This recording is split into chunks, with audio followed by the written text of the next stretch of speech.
Hello दोस्तों, मेरा नाम है सत्येंद्र और इस वीडियो में आप लोग को बताने वाला हूं कि इसरो की तरफ से बहुत ही भारी मात्रा में वैकेंसी आ चुकी है। इस वैकेंसी को कैसे ऑनलाइन करना है और इसका लास्ट डेट कब है, स्टार्टिंग डेट कब है, कितनी फीस लगने वाली है और आपकी एलिजिबिलिटी क्या होने वाली है, उसके बारे में कंप्लीट जानकारी मैं इस वीडियो में देने वाला हूं। वीडियो को पूरा देखेंगे तभी आपको इसके बारे में कंप्लीट नॉलेज हो पाएगी। और लास्ट में बताऊंगा मैं इस फॉर्म को कैसे आप स्टेप बाय स्टेप ऑनलाइन करेंगे और इस वीडियो में इस फॉर्म को ऑनलाइन करके दिखाऊंगा। तो वीडियो को पूरा देखेंगे तभी आपको पता चल पाएगा कि आप इसे कैसे ऑनलाइन कर पाएंगे। चलिए मैं आपको अपने लैपटॉप के स्क्रीन पे ले जाता हूँ और वहाँ से दिखाना शुरू करता हूँ और वहाँ से बताता हूँ कैसे ऑनलाइन करेंगे। यहाँ पे मैं अपने लैपटॉप के स्क्रीन पे आ चुका हूँ। यहाँ पे देखिएगा Indian Space Research Organisation ISRO की तरफ से बहुत ही भारी मात्रा में वैकेंसी आई हुई है। यहाँ से फॉर्म फिल करने का जो स्टार्टिंग डेट दिया गया है 10 फरवरी 2024 दिया गया है। तो 10 फरवरी आप 2024 से स्टार्ट कर सकते हैं, यानी कि कल से इनका फॉर्म फिल करना स्टार्ट हो गया था। इसका लास्ट डेट जो दिया गया है वो 1 मार्च दिया गया है। 1 मार्च तक इनका फॉर्म जो है क्लोज हो जाएगा। पेमेंट का डेट आपका जो दिया गया है 1 मार्च दिया गया है। एग्जाम शेड्यूल मतलब एग्जाम आपको इनको देखने के लिए मिल जाएगा, लगभग आपका मई जून के आसपास देखने के लिए मिल जाएगा। तो मई जून में आप यहाँ से देख सकते हैं। यहाँ पे देखिएगा मतलब अप्लाई करने का फीस जो दिया गया for scientist, engineering technical assistant and scientific assistant के लिए 750 रुपये लगेगा। ऑल कैंडिडेट के लिए अगर आप इन पोस्ट पे डालते हैं तो आपको 750 रुपये देना पड़ेगा। जनरल ओबीसी ईडब्ल्यूएस वालों के लिए 250 रुपये देना पड़ेगा। SC ST और PH कैंडिडेट के लिए यहाँ पे 0। अगर आप इन रिलेटेड ट्रेडों में डालते हैं या रिलेटेड पोस्ट के लिए डालते हैं तो आपको सभी कैटेगरी, आप चाहे SC ST OBC या जनरल में होंगे तो आपको 750 रुपये देना पड़ेगा। अगर आप इन ट्रेडों के हट के डालते हैं तो आपको 250 रुपया देना पड़ेगा और SC के लिए 0 फीस देना पड़ेगा। अब यहाँ पे बात कर लेते हैं for technical B and other post के लिए आपको 500 रुपया लगेगा। मतलब अगर आप टेक्निकल पोस्ट में डालना चाहते हैं तो यहाँ से आपको 500 रुपया लगेगा। फॉर ऑल कैंडिडेट के लिए लगेगा। यहाँ पे जनरल OBC EWS वाले के लिए 100 रुपया, SC ST कैंडिडेट के लिए 0 रुपये दिया गया है। ये फॉर्म जो दिया गया 100 रुपया और 0 रुपये दिया गया है, ये मैं अभी बताने वाला हूँ वीडियो में कि ये किन किन कैंडिडेट में कैसे कैसे फीस लग रही है। और इसके बाद पेमेंट जो है आप ऑनलाइन कर सकते हैं और UPI नेट बैंकिंग के थ्रू कर सकते हैं। देखिए यहाँ पे लिखा गया है after the appearing written test, अगर आप जब रिटर्न टेस्ट देंगे तो आपका पैसा जो है ये वापस कर दिया जाएगा। तो जो टोटल फीस यहाँ पे दिया गया 250 रुपया डिडक्ट हो रहा है और 100 रुपया डिडक्ट हो रहा है। तो ये पैसा जो आपका जो डिडक्ट होगा वो सिर्फ इनका फॉर्म का चार्ज 250 रुपया और 100 रुपया लगेगा, बाकी पैसा आपको ये रिटर्न कर देंगे। अब बात कर लेते हैं आपकी एज कितनी होनी चाहिए। इनकी जो एज होने वाली है 18 वर्ष, मिनिमम आपकी 18 वर्ष होनी चाहिए, मैक्सिमम आपकी दी गई है 28 वर्ष होनी चाहिए। यहाँ पे पोस्ट कोड दिया गया है 03 एंड 04 के लिए 28 वर्ष होनी चाहिए। यहाँ पे 01 और 02 के लिए 30 वर्ष होनी चाहिए और मैक्सिमम एज आपकी 25 ईयर होनी चाहिए। फायरमैन के लिए आपको ईयर जो है 25 वर्ष होनी चाहिए। यहाँ पे मैक्सिमम एज दिया गया है 35 वर्ष दिया गया। ऑल पोस्ट सभी पोस्टों के लिए 35 वर्ष होना चाहिए। यहाँ पे एज रिलैक्सेशन जो दिया गया है इनके हिसाब से दिया गया, अलग अलग ट्रेडों में अलग अलग प्रकार से एज रिलैक्सेशन दिया गया, आप इसे चेकआउट कर सकते हैं। अब बात कर लेते हैं पोस्ट डिटेल के बारे में। पोस्ट डिटेल में क्या क्या दिया गया है यहाँ पे देखिएगा। पोस्ट का नेम दिया गया है, यहाँ पे उसका कोड दिया गया है, यहाँ पे टोटल पोस्टों की संख्या कितनी दी गई है, उसकी एलिजिबिलिटी दी गई है। जैसे साइंटिस्ट एंड इंजीनियरिंग C दिया गया है। यहाँ पे है मेट्रॉनिक के लिए है कोड नंबर 01 में जो पोस्ट की संख्या निकली हुई है 2 पोस्टों की संख्या निकली हुई है। उसमें आप ME या MTech की डिग्री किए होंगे विद रिलेटेड ट्रेड, इस ट्रेड से अगर मेट्रॉनिक ट्रेड से किए होंगे तो आप इसे डाल सकते हैं अगर 60% से ऊपर आपका मार्क होगा। यहाँ पे इसी प्रकार से आपका कोड दिया मतलब कोड दिया गया है और इस प्रकार से आपकी डिग्री दी गई है। यहाँ पे आप उसे चेकआउट कर सकते हैं। इसका लिंक मैं आपको वीडियो के डिस्क्रिप्शन में दे दूंगा, तो वहाँ से आप इसे चेकआउट कर लीजिएगा और वहाँ से इसका नोटिफिकेशन चेकआउट कर लीजिएगा। अब बात कर लेते हैं इस फॉर्म को कैसे ऑनलाइन करेंगे। तो यहाँ पे अप्लाई ऑनलाइन पे जैसे ही क्लिक करेंगे तो इनके ऑफिशियल साइट पे हम पहुँच जाएंगे। इनका ऑफिशियल साइट पे हम इस फॉर्म को फिल करके आपको दिखाने वाले हैं। तो वीडियो को पूरा देखेंगे तभी इस फॉर्म को आप प्रॉपर तरीके से फिल कर पाएंगे। ये इनका ऑफिशियल साइट है, इसका लिंक मैं आपको वीडियो के डिस्क्रिप्शन में दे दूंगा। आप उस लिंक पे डायरेक्टली क्लिक करेंगे तो इनके ऑफिशियल साइट पे आप पहुंच जाएंगे। जो भी कैंडिडेट है यहाँ पे देखिएगा, यहाँ पे सारी इन्फॉर्मेशन इनकी दी गई है। यहाँ से आप इनका एडवर्टीजमेंट नंबर, जिस वैकेंसी के बारे में बात कर रहा हूँ उस वैकेंसी का एडवर्टीजमेंट नंबर जो दिया गया है, सारी इन्फॉर्मेशन जो दी गई है वहाँ से डाउनलोड करके चेकआउट कर सकते हैं। और इस फॉर्म को कैसे अप्लाई करना है, कुछ इंस्ट्रक्शन दिया गया है, उस इंस्ट्रक्शन को पढ़ सकते हैं, पढ़ के आप अप्लाई कर सकते हैं। यहाँ पे जो भी कैंडिडेट अगर इसे पहले से रजिस्ट्रेशन किए होंगे तो यहाँ से लॉगिन करके अपना फॉर्म फिल करेंगे। और जो भी कैंडिडेट अभी तक रजिस्ट्रेशन नहीं किए होंगे तो यहाँ पे रजिस्ट्रेशन पे क्लिक करेंगे तो मैं इस वीडियो में आपको शुरुआत से लेके यानी कि आपका इनिशियल फेज जो है रजिस्ट्रेशन से लेके इस फॉर्म को कंप्लीट फिल करने का पूरा तरीका बताने वाला हूँ। तो वीडियो को प्रॉपर देखेंगे तभी आपको पता चल पाएगा कि आप अपना फॉर्म कैसे भरेंगे। तो सबसे पहले हम क्लिक हेयर पे जैसे ही क्लिक करेंगे तो क्लिक हेयर पे क्लिक करने के बाद हमारे पास कुछ इस प्रकार की वेबसाइट ओपन होके आ जाएगी। यहाँ पे देखिएगा आपका यहाँ पे दिएगा रजिस्ट्रेशन दिया गया है। यहाँ से अपना जिस पोस्ट के लिए आप डालना चाहते हैं उस पोस्ट को सिलेक्ट कीजिएगा। मैं यहाँ फायरमैन के लिए डालना चाहता हूँ तो यहाँ से मैं फायरमैन के लिए सिलेक्ट करूँगा और यहाँ पे अपना नाम डालूंगा। नाम डालने के बाद यहाँ से अपना मोबाइल नंबर डालूंगा।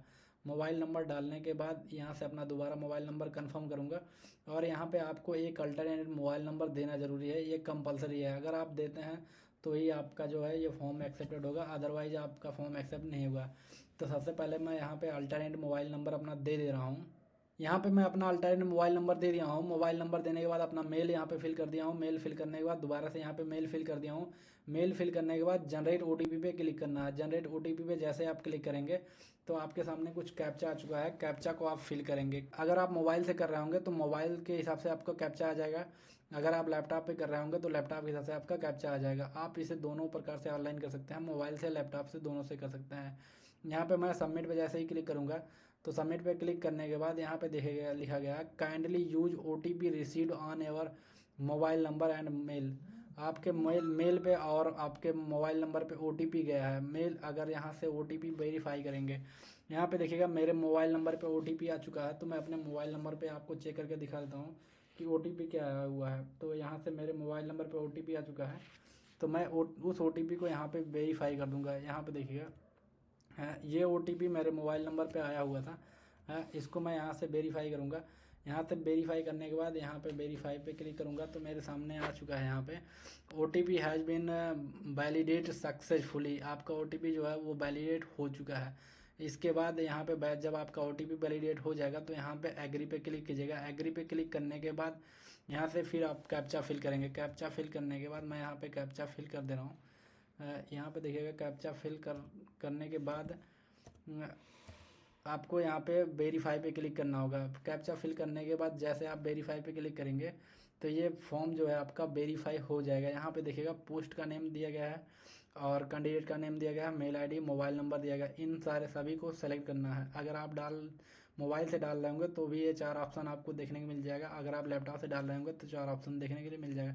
ये इनका वैलिडेशन के लिए मतलब ये टिक करवाते हैं। अगर आप इसे वैलिडेशन के लिए टिक करेंगे फिर आपका ये सबमिट होगा। जैसे यहाँ टिक करने के बाद सबमिट पे क्लिक करेंगे तो यहाँ पे देखिएगा कुछ इनके मतलब जो है पर्सनल डिटेल और पर्पज़ है, मतलब कौन सी डिटेल किस पर्पज़ के लिए है वो सारी इन्फॉर्मेशन यहाँ से आ जाएगी।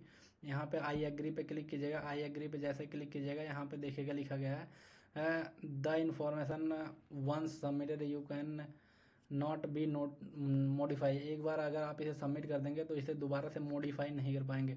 फिर आप इसे एक बार पहले से चेक कर लीजिएगा। चेक करने के बाद ही आप ऑनलाइन कीजिएगा। इनका जो नोटिफिकेशन है उसको अच्छे से रीड कर लीजिएगा। जिस फॉर्म मतलब जिस पोस्ट के लिए आप अप्लाई करना चाहते हैं उस पोस्ट के लिए आप अप्लाई कर पाएंगे।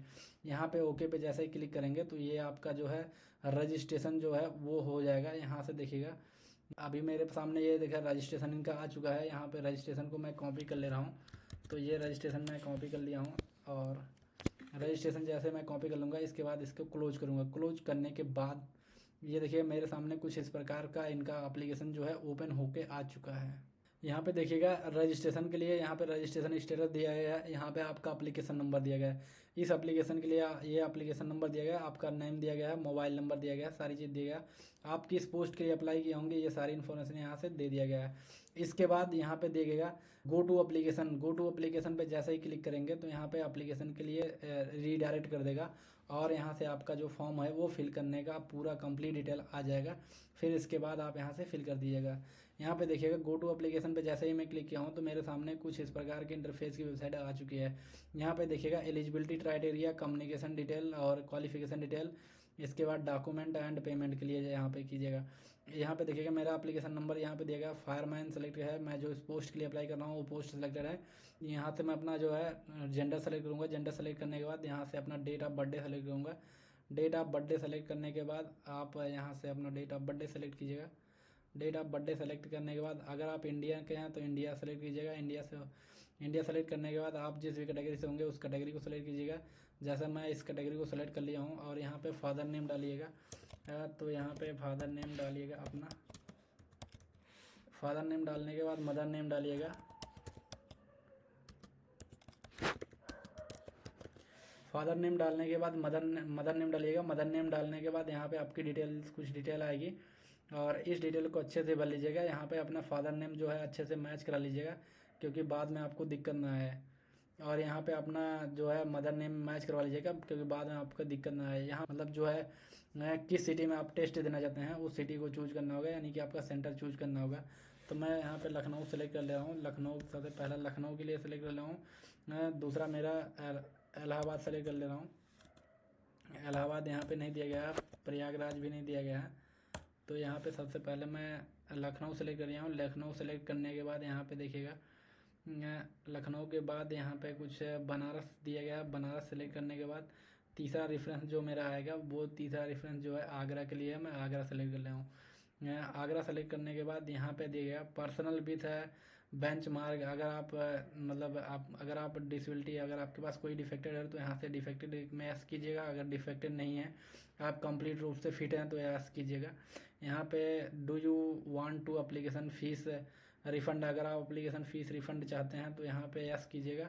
अगर नहीं चाहते हैं तो नहीं कीजिएगा। अगर आप चाहते हैं तो आपको लगभग 500 रुपये के आसपास मिलेगा, डाल देना होगा। इसके बाद अगर आप नहीं चाहते हैं तो आपको लगभग 100 रुपये के आसपास देना होगा। अगर आप एक्समैन सर्विस होंगे तो यहाँ पे एस कीजिएगा, अगर नहीं होंगे तो नहीं कीजिएगा। यहाँ पे देखिए अदर डिटेल में देखिएगा, यहाँ पे देखिएगा are you the mattress support line में अगर आप होंगे, स्पोर्ट लाइन अगर आप होगा तो यहाँ से सेलेक्ट कीजिएगा, अदरवाइज नहीं सेलेक्ट कीजिएगा। यहाँ पे आर यू गवर्नमेंट, अगर आप गवर्नमेंट जॉब कर रहे होंगे तो यहाँ पे एस कीजिएगा, अदरवाइज नहीं कीजिएगा। यहाँ पे अगर आप देखिएगा डिपार्टमेंट से इनके यहाँ पहले अगर जॉब कर रहे होंगे तो यस कीजिएगा, अगर नहीं है तो नहीं कीजिएगा, क्योंकि ये जो दिया गया डिपार्टमेंटल एम्प्लॉय डिटेल है, क्या यानी कि आप इनके यहाँ जॉब कर रहे होंगे, यानी कि आप इसरो में अगर जॉब कर रहे होंगे तो यस कीजिएगा, अदरवाइज आप नो कीजिएगा। इसके बाद सेव एंड नेक्स्ट पे क्लिक कीजिएगा। सेव एंड नेक्स्ट पे जैसे ही क्लिक कीजिएगा डेटा सक्सेसफुली सेव आपका हो जाएगा। डेटा सक्सेसफुली सेव होने के बाद यहाँ पे देखिएगा आपका एड्रेस दिया गया है, तो मैं अपना कंप्लीट एड्रेस यहाँ पे फिल कर दे रहा हूँ। तो आप अपना कंप्लीट एड्रेस यहाँ से फिल कर दीजिएगा। यहाँ से देखिएगा मैं अपना सारा कंप्लीट डिटेल जो है यहाँ पे फिल कर दिया हूँ। अपना कंप्लीट डिटेल फिल करने के बाद यहाँ पे देखिएगा यहाँ पे आपका कंप्लीट डिटेल जो है ऊपर फिल करना है। अगर आपका जो है जो परमानेंट एड्रेस है वही प्रेजेंट एड्रेस रखना चाहते हैं तो यस पे कीजिएगा। अगर आपका कोई प्रेजेंट एड्रेस कुछ दूसरा डालना चाहते हैं नो पे करके आप यहाँ पे परमानेंट एड्रेस डालेंगे जहाँ पे आप रह रहे होंगे। इसके बाद मेरा जो है करंट एड्रेस और परमानेंट एड्रेस दोनों सेम दिया गया है, तो मैं इसलिए यहाँ पे दो यस किया हूँ। यस करने के बाद सेव ड्राफ्ट एंड नेक्स्ट पे क्लिक करूँगा। सेव ड्राफ्ट एंड नेक्स्ट पे जैसे ही क्लिक करूँगा तो यहाँ पे देखिएगा मेरा डाटा जो है सक्सेसफुली सेव हो चुका है। अगर आप हाई स्कूल पास हो चुके हैं तो यस पे कीजिएगा, अदरवाइज नो पे। अगर आप नहीं पास किए होंगे तो यहाँ पे नो पे कीजिएगा। नो पे क्लिक करने के बाद अगर आप नो पे क्लिक करेंगे तो इसे अप्लाई नहीं कर पाएंगे। यस पे क्लिक करना है, अगर आप हाई स्कूल पास होंगे तभी आप इसे ऑनलाइन कर पाएंगे। अब मैं यहाँ पे सबसे पहले हाई स्कूल की सारी डिटेल डालता हूँ। इस डिटेल को डालने के बाद फिर आपको कंटिन्यूअस आगे करता हूँ। यहाँ पे देखिएगा आप अपना हाई स्कूल का डिक्लेरेशन करेंगे कि आप हाई स्कूल पास हैं या नहीं पास हैं। अगर आप पास होंगे तो यहाँ पे यस कीजिएगा, अगर आप पास नहीं होंगे तो इस फॉर्म को ऑनलाइन नहीं कर पाएंगे। बेसिकली फायरमैन के लिए नहीं अप्लाई कर पाएंगे। दूसरे पद के लिए आप अप्लाई कर सकते हैं, वहाँ पे जो उनकी एलिजिबिलिटी है वो आप चेकआउट कर सकते हैं। ये फॉर्म जो है मैं फायरमैन के लिए डाल रहा हूँ, तो फायरमैन के लिए जो है कम से कम आपका हाई स्कूल पास होना बहुत ज़रूरी है, जिसकी वजह से आप इसे ऑनलाइन कर पाएंगे। तो मैं हाई स्कूल पास हूँ तो मैं यहाँ पे यस कर दे रहा हूँ। मेरा जो बोर्ड का नेम दिया गया, मैं यूपी बोर्ड से पास किया हूँ। मेरा किस ईयर में पास किया हूँ वो ईयर और मंथ डाल दिया हूँ मैं यहाँ पे। इसके बाद यहाँ पे मैं जो है अपने कॉलेज का नेम डाल दिया हूँ। कॉलेज नेम डालने के बाद यहाँ पे जो मैं सब्जेक्ट है मेरा साइंस साइड से मेरा पास हुआ था, परसेंटेज यहाँ पे डालना है। परसेंटेज डालने के बाद यहाँ पे देखिएगा सेलेक्ट करने के लिए दो ऑप्शन आएगा। दो ऑप्शन में आपको परसेंटेज सेलेक्ट करना है। परसेंटेज सेलेक्ट करने के बाद हाई स्कूल में जितना नंबर आपका पाए होंगे वो यहाँ पे डालेंगे। इसके बाद आपका पूर्णांक 600 में होगा तो 600 डालिएगा। इसके बाद यहाँ से परसेंटेज आपका कैलकुलेट होके आ जाएगा। यहाँ पे देखिएगा वेदर यू मीट ये मतलब फिटनेस के लिए एंट्रेंस दिए हैं या टेस्ट दिए हैं तो यस कीजिएगा, अदरवाइज नो कीजिएगा। यहाँ पे मैं दिया हूँ तो मैं यस कर दिया हूँ। इसके बाद सेव ड्राफ्ट पे क्लिक करना है। सेव ड्राफ्ट पे जैसे ही क्लिक करेंगे तो यहाँ पे आपका डेटा जो है वो सक्सेसफुली सेव हो जाएगा। सेव होने के बाद ओके पे क्लिक कीजिएगा। ओके पे क्लिक करने के बाद यहाँ पे देखिएगा कुछ इन्फॉर्मेशन इनकी दी गई है। यहाँ से आपका फ़ोटो अपलोड करना है, तो मैं सबसे पहले फ़ोटो अपलोड कर दे रहा हूँ। यहाँ पे देखिएगा मैं अपना फ़ोटो जो है वो चूज करके यहाँ पे अपलोड कर दे रहा हूँ। तो यहाँ पे सबसे पहले मैं फ़ोटो यहाँ पे चूज कर लेता हूँ। फिर इसके बाद यहाँ पे फ़ोटो चूज करने से पहले मैं आपको बता देना चाहता हूँ कि आपकी जो फ़ोटो होनी चाहिए वो 50 KB से एंड मैक्सिमम 100 KB के बीच में होनी चाहिए। अगर आपका जो फ़ोटो है वो 50 KB से नीचे है तो इसे आप यहाँ पे अपलोड नहीं कर पाएंगे। अगर 50 KB से ऊपर है तभी आप यहाँ से अपलोड कर पाएंगे, और 100 KB से नीचे होगा तभी अपलोड होगा, अदरवाइज ये अपलोड नहीं होगा। यहाँ पे देखिएगा फोटोग्राफी विद वाइट बैकग्राउंड, आपका जो फ़ोटो होना चाहिए पीछे का जो आपका बैकग्राउंड होना चाहिए वो वाइट होना चाहिए। और यहाँ पे देखिए JPG या JPEG फॉर्म में होना चाहिए, ये तीनों एलिजिबिलिटी होना चाहिए, अदरवाइज यहाँ पे आप अप्लाई करेंगे तो वो रिजेक्ट हो जाएगा। तो मेरे पास वाइट बैकग्राउंड का जो है मेरे पास फ़ोटो है, तो मैं उसे अपलोड करूँगा। सबसे पहले मैं यहाँ से फ़ोटो चूज कर ले रहा हूँ अपना वाइट बैकग्राउंड का। तो वाइट बैकग्राउंड का जैसे मैं फ़ोटो चूज कर लूँगा तो यहाँ से देखिएगा मैं अपना जो है वाइट बैकग्राउंड का फ़ोटो चूज कर लिया हूँ। वाइट बैकग्राउंड का फ़ोटो चूज कर लिया हूँ। वाइट बैकग्राउंड का फ़ोटो जैसे यहाँ पे देखिएगा अपलोड हो रहा है। अपलोड होने के बाद यहाँ पे देखिएगा जैसे इसे कट करेंगे तो यहाँ पे आपका फ़ोटो जो है वो अपलोड हो चुका है। यहाँ पे देखिएगा अपना फ़ोटो देखना चाहते हैं तो यहाँ से देख सकते हैं। इसके बाद हम अपना सिग्नेचर अपलोड करेंगे। सिग्नेचर के लिए सेम प्रोसेस वही है, यहाँ पे आपको सिग्नेचर को सेलेक्ट करना है। यहाँ पे एक बार दोबारा से पहले देख लीजिएगा, आपका जो सिग्नेचर होना चाहिए 50 KB से ऊपर और 100 KB के बीच में होना चाहिए। वनली JPG और JPE फॉर्म में होना चाहिए। अगर इस फॉर्म में होगा तभी आप इसे ऑनलाइन कर पाएंगे, अदरवाइज इसे अप्लाई नहीं कर पाएंगे। तो यहाँ पे सबसे पहले मैं अपना फ़ोटो अपना सिग्नेचर अपलोड कर दे रहा हूँ। सिग्नेचर आपका जिस फॉर्मेट में दिएगा उसी फॉर्मेट में होना चाहिए, अदरवाइज इसे आप अपलोड नहीं कर पाएंगे। तो यहाँ तक पे देखिएगा मेरा जो सिग्नेचर दिया गया है वो लगभग मेरे पास जो सिग्नेचर अभी दिया गया है, मैं एक बार देख लेता हूँ अच्छे तरीके से कि मेरे पास इस KB में सिग्नेचर है कि नहीं है। अगर इस KB में मेरे पास सिग्नेचर नहीं होगा तो आपको सबसे पहले सिग्नेचर बनाना पड़ेगा या बनवाना पड़ेगा, तभी आप दोबारा से यहाँ पे अपलोड कर पाएंगे। तो मेरे पास अभी यहाँ पे जो है इस साइज़ का सिग्नेचर नहीं है, तो मैं इसे एक बार बना लेता हूँ सिग्नेचर को बनाने का तरीका जो मैं आपको बता देता हूँ। सबसे पहले आपको जो इमेज की साइज़ क्रॉप करनी है या इमेज की साइज़ बढ़ानी है तो आपको गूगल पे सर्च करना होगा पिक्स आर्ट जैसे आप सर्च करेंगे तो ये आपके सामने कुछ इस प्रकार के इंटरफेस की वेबसाइट ओपन होकर आ जाएगी। यहाँ पे सबसे पहले आपको लॉगिन करना है, लॉगिन करेंगे तभी ये ओपन हो जाएगा, अदरवाइज ये ओपन नहीं होगा। फिर अगर आप न्यू किसी प्रकार से डिजाइन करना चाहते हैं, यहाँ से आप अपने जो है फोटो का जो साइज है वो कम कर सकते हैं और ज़्यादा भी कर सकते हैं। कम आपको कैसे करना है और ज़्यादा कैसे करना है इसके बारे में यहाँ से कंप्लीट जानकारी देता हूँ आपको। फॉर्म के अकॉर्डिंग यहाँ पे भी आप अपना साइन भी अपलोड कर सकते हैं और अपना फ़ोटो भी यहाँ से उसकी साइज़ मेंटेन कर सकते हैं। जैसे यहाँ से 50 KB 100 KB के मैंडेटरी होने चाहिए, तो उसी प्रकार से आपको यहाँ से साइज़ मेंटेन करने के लिए मिल जाएगा। सबसे पहले अपलोड पे क्लिक करेंगे। अपलोड पे जैसे ही क्लिक करेंगे तो यहाँ पे देखिएगा यहाँ पे जो आपका इमेज है वो अपलोड करने के लिए बोलेगा कि आप कौन सी इमेज को आपका उसका साइज़ घटाना बढ़ाना चाहते हैं। तो यहाँ पे सबसे पहले मैं अपना साइन अपलोड कर दे रहा हूँ। साइन अपलोड करने के बाद तो आपके सामने कुछ इस प्रकार से इंटरफेस की वेबसाइट ओपन होकर आ जाएगी। यहाँ पे देखिएगा अभी लोडिंग लेने में थोड़ा टाइम लग रहा है क्योंकि नेट स्लो होने की वजह से काफ़ी ज़्यादा टाइम लग रहा है।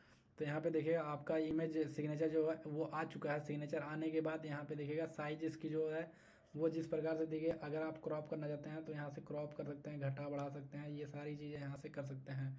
लेकिन हमें सिर्फ साइज़ को करना है, साइज़ को कम करना है। तो यहाँ पे एक्सपोर्ट पे जैसे ही क्लिक करेंगे, एक्सपोर्ट पे क्लिक करने के बाद आपके सामने यहाँ पे देखिएगा जेपीजी फॉर्मेट में आ चुका है। अगर कोई फॉर्मेट चेंज करना चाहते हैं तो यहाँ से चेंज कर सकते हैं। जो इनका फ्री का फॉर्मेट है वो यहाँ से कर सकते हैं चेकआउट। यहाँ पे देखिएगा आपका KB दिखा रहा है, कितने KB का आपका इमेज है। तो यहाँ से आप जैसे इसको नीचे करेंगे तो यहाँ पे देखिएगा 15 KB का हो चुका है। जिसको जैसे जैसे नीचे करेंगे वैसे वैसे आपकी जो KB की साइज वो घटती बढ़ती चली जाएगी। तो यहाँ से आप अपना जैसे साइज बढ़ाते जाएंगे उस प्रकार से आपकी साइज बढ़ती जाएगी। यहाँ पे देखिएगा मैं आप कर दिया हूँ, मेरा जो है 55 हो जगह है, यानी कि आपको 50 के बीच में होना चाहिए। 50 के बीच में आपका रहना चाहिए, 50 से और 100 के बीच में रहना चाहिए। इसे और बढ़ाना चाहेंगे तो यहाँ पर बढ़ जाएगा, ज़्यादा बढ़ जाएगा। ज़्यादा बढ़ने की वजह से थोड़ा सा ज़्यादा दिक्कत आएगी। तो यहाँ से सबसे पहले हम साइज़ थोड़ा सा कम कर लेते हैं। अब देखिए 92 हो चुका है, 92 भी परफेक्ट साइज़ है। यहाँ से 92 परफेक्ट साइज़ है, यानी कि 50 से 100 के बीच में होना चाहिए। तो आपका 92 परफेक्ट साइज़ है। तो यहाँ से आप इसे साइज़ को कम कर सकते हैं, बढ़ा सकते हैं। फिर इसके बाद यहाँ पे डाउनलोड पे क्लिक करेंगे। तो डाउनलोड पे क्लिक करेंगे तो यहाँ पे देखिए आपका साइज़ जो है वो डाउनलोड हो चुका है। अब हम इस फॉर्म के बारे में बात कर लेते हैं। तो यहाँ से फिर दोबारा इस फॉर्म पे आएंगे। इस फॉर्म पे आने के बाद यहाँ से इस फोटो को अपलोड करेंगे। यहाँ पे देखिएगा आपका सिग्नेचर जो है वो अपलोड हो चुका है, ये अपलोड हो रहा है। अभी देखिए जैसे यहाँ पे अपलोड हो जाएगा तो यहाँ पे देखिएगा टिक का मार्क आ चुका है। तो यहाँ से आपका सिग्नेचर जो है अपलोड हो चुका है। यहाँ से कट करेंगे तो यहाँ से आपका अपलोडिंग दिखाएगा। यहाँ पे आपका सिग्नेचर जो है वो अपलोड हो चुका है। अभी मैं देख ले रहा हूँ क्यों नहीं अपलोड हुआ। यहाँ पे देखिएगा, यहाँ पे ये सिग्नेचर आपका जो है देखिएगा, यहाँ पे लिखा है फाइल अपलोडेड सक्सेसफुली। आपका जो सिग्नेचर है वो सक्सेसफुली अपलोड हो चुका है। अब आप यहाँ से इसको कट करेंगे। कट करने के बाद यहाँ से देख सकते हैं आपका सिग्नेचर डबल अपलोड हो चुका है, नहीं अपलोड हुआ। आपकी हाई स्कूल की जो है स्कैन की हुई मार्कशीट होनी चाहिए। तो यहाँ से अपना मार्कशीट अपलोड करेंगे, यहाँ पे अपना सर्टिफिकेट भी अपलोड करेंगे। तो यहाँ पे देखिएगा हाई स्कूल का जो मेरा मार्कशीट है वहाँ से मैं इसे डाउनलोड कर ले रहा हूँ। डाउनलोड करने के बाद इसे अपलोड कर दे रहा हूँ। तो यहाँ से जैसे मैं हाई स्कूल का मार्कशीट है, हाई स्कूल की मार्कशीट की साइज़ एक बार हम देख लेना कितना होना चाहिए। यहाँ पे 100 KB से MB के बीच में होना चाहिए। तो यहाँ पे आप किसी भी फॉर्मेट में इसे अपलोड कर सकते हैं। तो यहाँ पे सबसे पहले मैं अपना हाई स्कूल का इमेज सेलेक्ट कर ले रहा हूँ। यहाँ पे देखिए मैं अपना हाई स्कूल का मार्कशीट से लेके आया हूँ। अब यहाँ पे देखिए अपलोड हो रहा है। अपलोड जैसे हो जाएगा तो यहाँ पे दिखा देगा फाइल अपलोडेड सक्सेसफुली। आपका फाइल जो है अपलोड सक्सेसफुली अपलोड हो चुका है। Check here download. अगर आप डाउनलोड करके देखना चाहते हैं तो यहाँ से देख सकते हैं। इसे मैं कट करूँगा, मैं देखना नहीं चाहूँगा। यहाँ पे देखिएगा अभी आपका फाइल जो है वो अपलोड हो जाएगा थोड़ी देर में। इसके बाद दोबारा से हम दूसरा अपलोड करेंगे। यहाँ से दूसरी देखिए दूसरे में दिया गया है कि आप अपना मार्कशीट, जो आपकी मार्कशीट है, पहला आपका सर्टिफिकेट हाई स्कूल का सर्टिफिकेट आपका है, दूसरा आपका हाई स्कूल की मार्कशीट होना चाहिए। वो दोनों आपको अपलोड करना है। तो यहाँ पे मेरा हाई स्कूल का सर्टिफिकेट और मार्कशीट दोनों सेम दिया गया है, एक ही में दिया गया है। तो मैं दोनों सेम इमेज अपलोड करता हूँ। ये भी देखिए आपका अपलोड हो चुका है। अपलोड होने के बाद इसे मैं कट करूँगा। कट करने के बाद यहाँ पे अभी देखिए देखने के लिए मिल जाएगा। आपके पास कास्ट सर्टिफिकेट होना चाहिए, कास्ट सर्टिफिकेट होना चाहिए। कास्ट सर्टिफिकेट अगर आपके पास नहीं है तो यहाँ पे अप्लाई नहीं कर सकते हैं। यहाँ से आप अपना हाई स्कूल का जो मार्कशीट है वो आप हाई स्कूल का मार्कशीट अपना अपलोड करेंगे। अपलोड करने के बाद यहाँ पे आपका जो है कास्ट सर्टिफिकेट यहाँ से अपलोड करेंगे। यहाँ पे देखिएगा मैं अपना कास्ट सर्टिफिकेट जो है वो यहाँ से अपलोड कर दे रहा हूँ। तो यहाँ से मेरा कास्ट सर्टिफिकेट जो है अपलोड हो चुका है। तो यहाँ पे अभी देखिएगा आपको शो होने लगेगा। यहाँ पे देखिए सारा इन्फॉर्मेशन शो हो रहा है। अब मेडिकल का सर्टिफिकेट मैं यहाँ से लगा दे रहा हूँ। मेडिकल सर्टिफिकेट जो मेरा था उस मेडिकल सर्टिफिकेट को मैं यहाँ पे लगा दे रहा हूँ, क्योंकि यहाँ पे देखिए अभी इसकी साइज़ जो है मेंटेन नहीं हुई है। मैं उस साइज़ को मेंटेन कर ले रहा हूँ एक बार। फिर यहाँ से आप अपना जब कास्ट सर्टिफिकेट अपलोड कर देंगे, कास्ट सर्टिफिकेट अपलोड करने के बाद यहाँ से आपको मेडिकल फिटनेस जो आपका होगा उसका सर्टिफिकेट अपलोड करना होगा। तो मैं मेडिकल सर्टिफिकेट का फिटनेस एक बार अपलोड कर दे रहा हूँ। यहाँ से मैं अपना मेडिकल सर्टिफिकेट का फिटनेस अपलोड कर दिया हूँ। यहाँ पे देखिएगा ये अपलोड हो चुका है। अपलोड होने के बाद इसे यहाँ पे देखिएगा सक्सेसफुली अपलोड दिखा रहा है, सक्सेसफुली अपलोडेड हो चुका है। यहाँ पे कट करेंगे। कट करने के बाद ये देखिए सभी में आपको व्यू करने के लिए आ रहा है। ये सारी इन्फॉर्मेशन यहाँ से आपको अपलोड हो चुकी है। यहाँ पे देखिएगा यहाँ कैंडिडेट का जो फीस दिया गया है, यहाँ पे देखिए मेरा नाम दिया गया है। फीस जो आपका दिया गया 500 रुपया दिया गया है कि अगर आप 500 रुपया देते हैं और पहला पेपर आप देते हैं तो आपका जो पूरा पेमेंट है वो रिटर्न हो जाएगा। आप पूरा पेमेंट आपके खाते में वापस आ जाएगा। यहाँ पे आपका पेमेंट मोड दिया गया है वो ऑनलाइन चूज करना है। ऑनलाइन चूज करने के बाद यहाँ पे अपना सारा डिटेल जो है वो फिल करने के बाद ये सारी डिटेल पे चेक करना है। चेक करने के बाद यहाँ पे सारी डिटेल यहाँ पे देखिए आई एग्री। ये सारी चीज़ें जो दी गई है उसे आप रीड आउट कर सकते हैं। थोड़ा सा वीडियो को पॉज करके रीड आउट कर सकते हैं। बाकी सभी को चेक करना है। चेक करने के बाद यहाँ पे अपना कैप्चा फिल करना है। कैप्चा फिल करने के बाद कैप्चा फिल करने के बाद सबमिट करना है। सबमिट करने के बाद यहाँ पे अगर आप प्रीव्यू करना चाहते हैं तो प्रीव्यू पे क्लिक कीजिएगा। यहाँ पे देखिएगा आपका जो है वो प्रीव्यू होने के लिए आ जाएगा। प्रीव्यू होने पे यहाँ पे देखिएगा आपका कुछ ऑप्शन सारी चीज़ें यहाँ से दिखने के लिए मिल जा रही है। यहाँ से आप इसे प्रीव्यू कर सकते हैं। प्रीव्यू करने के बाद यहाँ पे आप फाइनल सबमिट पे क्लिक कीजिएगा। फाइनल सबमिट पे क्लिक कीजिएगा। यहाँ पे देखिएगा please view photography before submitting. Submitting करने से पहले आप अपना फ़ोटोग्राफी देख लें। तो यहाँ से सबसे पहले हम प्रीव्यू करने से अपना फ़ोटोग्राफी देख लेते हैं। तो ये हमारा फ़ोटोग्राफी दिया गया है। इसके बाद यहाँ पे इसके बाद देखने के बाद फिर इसके बाद सबमिट करेंगे। सबमिट करने के बाद यहाँ पे सिग्नेचर देखने के लिए कहीं बोल रहा है तो हमें सारी चीज़ एक बार देखना होगा। यहाँ से आप अपना सिग्नेचर देखेंगे। सिग्नेचर देखने के बाद कट करेंगे। कट करने के बाद यहाँ पे देखिएगा इसके बाद आप अपना जो मार्क्स अपलोड किया होंगे उस चीज़ को यहाँ से देखेंगे। इसके बाद ये देखने के बाद फिर आप यहाँ से इसको सबमिट पे जैसे क्लिक करेंगे तो यहाँ पे आपका जो पर्पज़ दिया गया है, ये सारी इन्फॉर्मेशन दिया गया है, वो इन्फॉर्मेशन दोबारा आपके आ चुकी है। फिर इसके बाद आई एग्री पे क्लिक कीजिएगा। आई एग्री पे जैसे क्लिक कीजिएगा तो यहाँ पे कुछ वेट करने का ऑप्शन आता है। वेट करने का ऑप्शन इसलिए आ रहा है क्योंकि आपको पेमेंट पे रीडायरेक्ट कर रहा है। ये देखिएगा इनका जो पेमेंट मेथड है, यहाँ से इनका पेमेंट आप कर सकते हैं। यहाँ पे देखिएगा आप डेबिट कार्ड, क्रेडिट कार्ड है, नेट बैंकिंग या वॉलेट या एनएफटी से कर सकते हैं। एसबीआई बैंक से भी आप अपना पेमेंट कर सकते हैं। अगर आप पेमेंट डेबिट कार्ड या क्रेडिट कार्ड से करेंगे तो यहाँ से देखिएगा आपको अपना क्रेडिट कार्ड का यहाँ पे डालना होगा या डेबिट कार्ड का सारा डिटेल डालना होगा। नेट बैंकिंग से करना चाहेंगे तो नेट बैंकिंग में आपका एसबीआई आ रहा है, एसबीआई चूज करके आप एसबीआई से यहाँ सेलेक्ट करेंगे, पे नाउ पे क्लिक करेंगे, पेमेंट हो जाएगा। वॉलेट से अगर आप करना चाहते हैं तो वॉलेट से लिखिएगा कि इस वॉलेट से पेटीएम वॉलेट से करना चाहेंगे तो पेटीएम वॉलेट सेलेक्ट करने के बाद यहाँ पे नाउ पे क्लिक करेंगे। एनएफटी से करना चाहते हैं एनएफटी का सारा डिटेल डालिएगा। एसबीआई ब्रांच से आप पेमेंट करना चाहते हैं तो सारी डिटेल यहाँ से डालिएगा। यहाँ से डालने के बाद जैसे मैं यहाँ पे वॉलेट सेलेक्ट कर रहा हूँ, वॉलेट सेलेक्ट करने के बाद यहाँ पे पेमेंट पेटीएम करूँगा। पेटीएम करने का पे नाउ पे क्लिक करूँगा। पे नाउ पे जैसे ही क्लिक करूँगा तो मेरे सामने रिफ़र करेगा, अपना पेटीएम नंबर डालिए। पेटीएम नंबर डाल के आप यहाँ से इसे पेमेंट कर सकते हैं। इसी प्रकार से आप अपना फॉर्म इस भर सकते हैं। यहाँ से जैसे ही आप पेमेंट करेंगे, पेमेंट होने के बाद आपका जो फॉर्म है वो कंप्लीट हो जाएगा, क्योंकि फॉर्म आपका ऑलरेडी फिल हो चुका है और ऑलरेडी फाइनल सबमिट हो चुका है। बस आपको पेमेंट करना बाकी है। जैसे ही आप पेमेंट करेंगे फिर आपको इसका प्रिंट आउट देखने के लिए मिल जाएगा। अदरवाइज अगर आप पेमेंट नहीं करेंगे तो आपका ये फाइनल सबमिट नहीं माना जाएगा। बस यार दोस्तों, ये छोटी सी इन्फॉर्मेशन थी इस वैकेंसी से रिलेटेड। अगर वीडियो पसंद आया तो लाइक करना और चैनल को भी सब्सक्राइब करना। मिलते हैं अपने नेक्स्ट वीडियो में एक नई जानकारी के साथ।